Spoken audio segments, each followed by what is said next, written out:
Hey all, welcome to TIG. आज ITC stock analysis देखेंगे based on demand zones and supply zones, और साथ ही FMCG sector को भी रेफर करेंगे कि एफएमसीजी सेक्टर में जो फॉल है वो क्यों हुआ। वीकली का जो डिमांड जोन हमने प्रीवियस वीडियो में डिस्कस किया था वो क्यों ब्रेक हो गया, और आने वाले टाइम में क्या पॉसिबिलिटी है डिमांड जोन्स और सप्लाई जोन्स के फॉर्मेशन में। तो अगर लास्ट वीडियो आपने देखा हो, ये वाला निफ्टी एफएमसीजी पर जो ये वीडियो था, तो इस वीडियो में क्या डिस्कस किया था हमने कि यहां पर जो वीकली का डिमांड जोन है ये ड्रॉप, टू बेस कैंडल और रेडी का डिमांड जोन, इस डिमांड जोन को स्ट्रॉन्ग डिमांड जोन कंसीडर किया था, और प्राइस काफी दिनों तक इस डिमांड जोन में साइडवेज रहा। लेकिन अचानक एक बिग रेड कैंडल फॉर्म होती है डेली टाइम फ्रेम पर, और उससे क्या होता है कि ये डिमांड जोन ब्रेक हो जाता है। और इस सिनेरियो को भी हमने डिस्कस किया था, जहां ये कंसीडर किया था कि डेली टाइम फ्रेम पर अगर आप देखो तो यहां पर एक रेंज बिल्ड हो रही थी, ये वाली रेंज,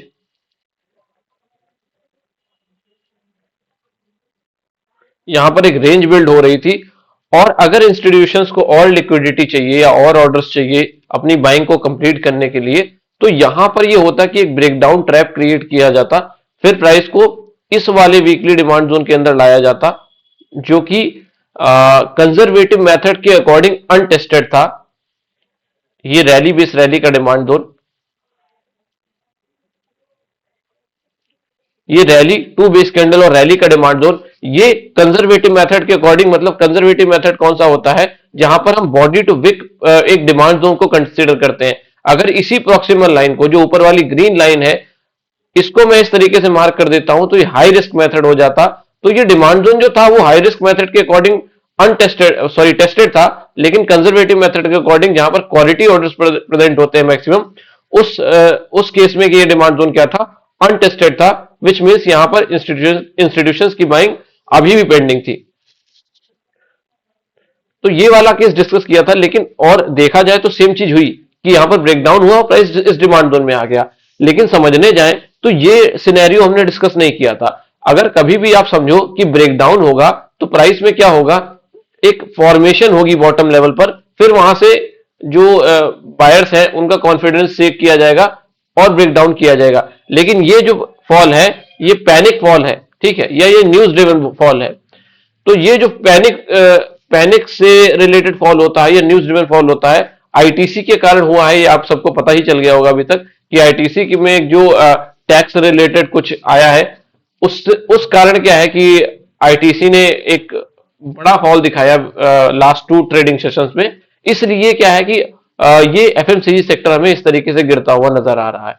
अदरवाइज आप देखने जाओ तो ये बाकी एफएमसीजी के स्टॉक अगर आप देखोगे तो स्टेबल स्टॉक्स हैं, बहुत ज्यादा फॉल किसी में नहीं आया है। और यही चीज हमने डिस्कस की थी कि जो फॉर्मेशन एफएमसीजी में डिमांड जोन का हो रहा है वो स्टॉक रिस्पेक्ट करेंगे। अगर मैं रीसेंट ट्वीट की बात करूं तो यहां पर जो हमने, हाँ ये देखो, हिंदू यूनिलीवर को डिस्कस किया था। हिंदू यूनिलीवर अपने डिमांड जोन से अच्छी तरीके से रन कर रहा है, और ये बहुत क्वालिटी का डिमांड जोन नहीं, अगर आप समझने जाओ।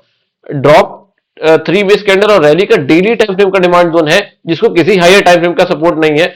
स्टिल अगर आप प्राइस को देखो तो यहां से क्या है कि हिंदू यूनिलीवर में देखो अच्छे से प्राइस ऊपर की तरफ रैली कर रहा है, लगभग इसी डिमांड जोन को टच करके।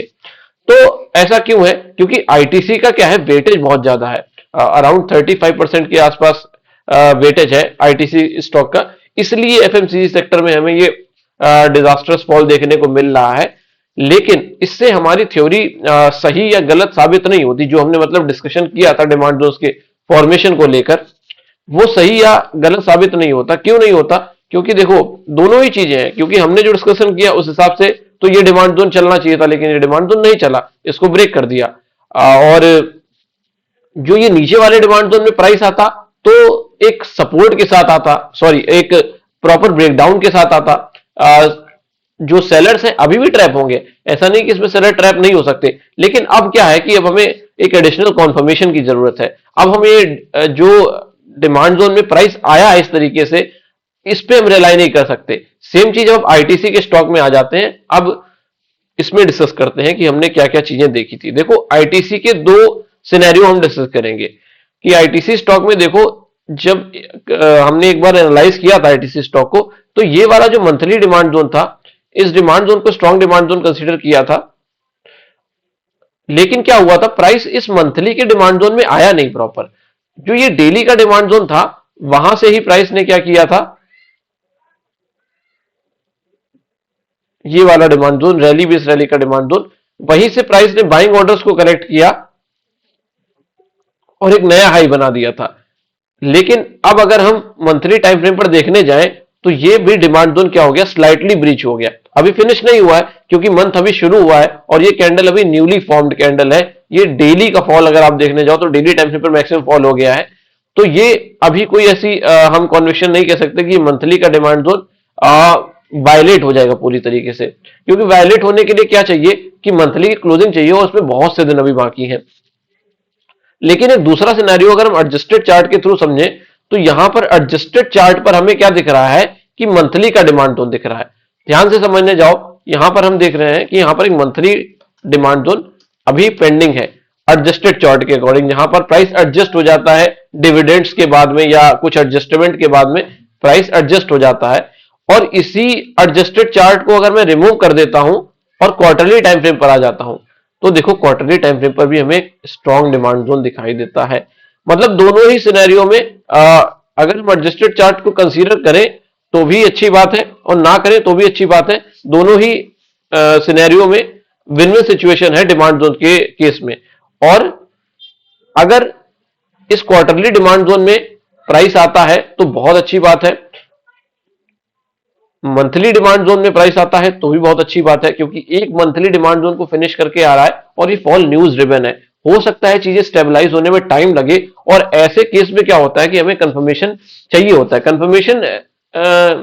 कंफर्मेशन इन केस की अगर आप आईएक्स में किसी को फॉल याद हो तो हम आईएक्स को थोड़ा डिस्कस कर लेते हैं यहाँ पे, उसका रेफरेंस लेने में चीजें बेहतर क्लियर हो जाएंगी।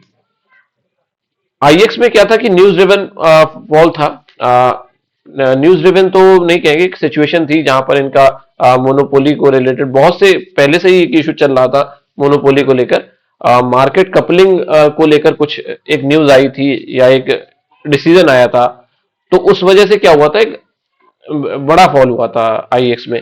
और यहां पर हमने क्या डिस्कस किया था कि ये जो डेली का सप्लाई जोन है ना, जो सेलर इनिशिएट कर रहा है सेलिंग को प्राइस में बाइंग आने के बाद, उसके ऊपर क्लोज और नीचे डिमांड जोन की फॉर्मेशन होना ज्यादा बहुत इंपॉर्टेंट था। वो इंपॉर्टेंट क्यों था कि ये एडिशनल कंफर्मेशन होता है कि अगर प्राइस में सेलर एग्जॉस्ट होने लगा है, लेकिन आप देखो कि इस पूरे सिनेरियो में सेलर एग्जॉस्ट कभी नहीं हो पाया। मतलब इस डेली सप्लाई जोन को जो हमने ये रैली और ड्रॉप का सप्लाई जोन डिस्कस किया था, उस सप्लाई जोन के नीचे कभी प्राइस उस सप्लाई के जोन के ऊपर कभी प्राइस क्लोज नहीं कर पाया और वहां से हमें आईटीसी में कंटिन्यूस फॉल देखने को मिल रहा है। इसमें एक सिनेरियो और डिस्कस किया था जो नीचे की तरफ क्वार्टरली डिमांड जोन के अंदर एक ओवरलैपिंग डिमांड जोन है, ये दो प्रॉक्सिमल और डिस्टल लाइन है, यहां तक प्राइस आ सकता था, ये भी डिस्कस किया था। वापस आईटीसी के फॉल पर आ जाते हैं, तो यहां पर जो डिमांड जोन की फॉर्मेशन हुई है मंथली डिमांड जोन और क्वार्टरली डिमांड जोन, दोनों ही केस स्ट्रांग है।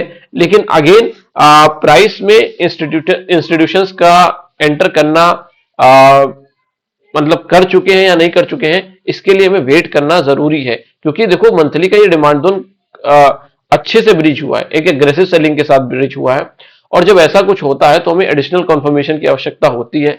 और वो एडिशनल कंफर्मेशन किसी पैटर्न के थ्रू मिलता है, सेलर्स के एग्जॉस्ट होने से मिलता है, या फिर एक फॉर्मेशन ऐसा बनता है, कोई पैटर्न ऐसा बनता है जहां पर डिमांड जोन्स का सपोर्ट होता है, तब वो बनता है। वो सिचुएशन मैं ट्विटर पर अपडेट कर दूंगा अगर ऐसा कोई फॉर्मेशन मुझे लगेगा कि हाँ बायर्स दोबारा कंट्रोल ले रहे हैं स्टॉक में।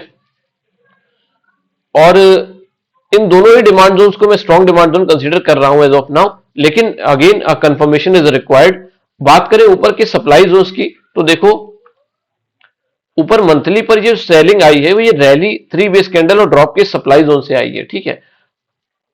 लेकिन ये सेलिंग इतनी बड़ी सेलिंग में कन्वर्ट हो जाएगी ये किसी को नहीं पता था, क्योंकि ये चीजें जो एकदम से डिसीजन होते हैं वो इंपैक्ट करते हैं स्टॉक को। तो यहां पर जो ये ड्रॉप 3 बेस कैंडल और ड्रॉप का सप्लाई जोन था, इस सप्लाई जोन में एंटर करने के बाद प्राइस कंसोलिडेशन की फेज में चला गया था। और वो कंसोलिडेशन क्यों था, क्योंकि नीचे की तरफ डिमांड जोन का भी स्ट्रक्चर था और इस डिमांड जोन ने काफी टाइम तक प्राइस को होल्ड करने की कोशिश की है। और ये डिमांड जोन ब्रेक भी कब हुआ है, जब प्राइस में एक न्यूज ड्रिवन या सेंटिमेंटल सेलिंग आई है, उस केस में ये डिमांड जोन और ये डिमांड जोन दोनों ही अप्रोक्सीमेट, ये तो अभी ये भी स्लाइटली ब्रीच ही हम कहेंगे इसको, क्योंकि क्लोज जब तक नहीं मिल जाता तब तक हम किसी डिमांड जोन या सप्लाई जोन को कंप्लीटली वायलेटेड या फिनिश कंसीडर नहीं करते हैं। बट अगेन ये डिमांड जोन मंथली और क्वार्टरली का demand zone strong demand zone है। जो ये रेड कैंडल का फॉर्मेशन है, इसने क्या किया है, क्वार्टरली टाइम फ्रेम पर एक स्ट्रक्चर क्रिएट कर दिया है सप्लाई जोन का। इसको यहां शिफ्ट करते हैं तो ये ड्रॉप 3 बेस कैंडल और ड्रॉप का supply zone quarterly time frame पर बनता हुआ नजर आता है। ऊपर के सप्लाई जोन को मिटा देते हैं, लेकिन यहां पर एक समझने वाली बात यह है कि अभी ये सप्लाई जोन नहीं है। जैसा कि मैंने बताया कि क्वार्टर भी अभी शुरू हुआ है। अगर आप देखो तो 3 या 4 ट्रेडिंग सेशंस भी, 2 ही ट्रेडिंग सेशंस हुए होंगे मैक्सिमम इस मंथ में। तो क्वार्टर खत्म होने में तो मार्च का टाइम है। हो सकता है प्राइस इस डिमांड जोन में एंटर करने के बाद यहां से रिकवरी में चला जाए और ये जो कैंडल रेड कैंडल बनती हुई दिखाई दे रही है, ये एक बेस कैंडल बन जाए या फिर एक ग्रीन कैंडल में कन्वर्ट हो जाए। अगेन कैंडल की के फॉर्मेशन में सबसे ज्यादा मैटर करता है वो टाइम मैटर करता है। अगर टाइम जो 3 महीने के टाइम में ये रेड कैंडल ग्रीन कैंडल में कन्वर्ट हो सकती है।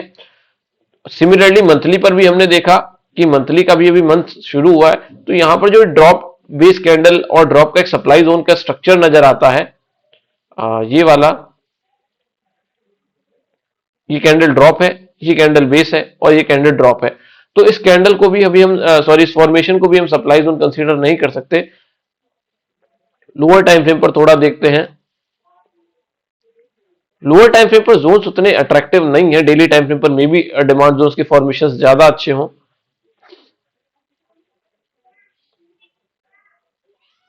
अगेन उतना कुछ क्वालिटी का नहीं दिखता। हमें हायर टाइम फ्रेम के अकॉर्डिंग ही जाना पड़ेगा आईटीसी में, और हायर टाइम फ्रेम पर भी एक कॉन्फर्मेशन के साथ जब डिमांड जोन्स की फॉर्मेशन शुरू हो जाए और सप्लाई जोन्स एग्जॉस्ट होना शुरू हो जाए, तभी हम कोई डिसीजन ले सकते हैं आईटीसी में, आईटीसी स्टॉक में, या किसी कंक्लूजन पर आ सकते हैं कि बायर्स स्ट्रांग लग रहे हैं या सेलर्स स्ट्रांग लग रहे हैं। तो इस केस में क्या किया हमने, दोनों ही चीजें देख ली। एफएमसीजी में जो फॉल आया है वो उतना रियलिस्टिक फॉल नहीं लगता।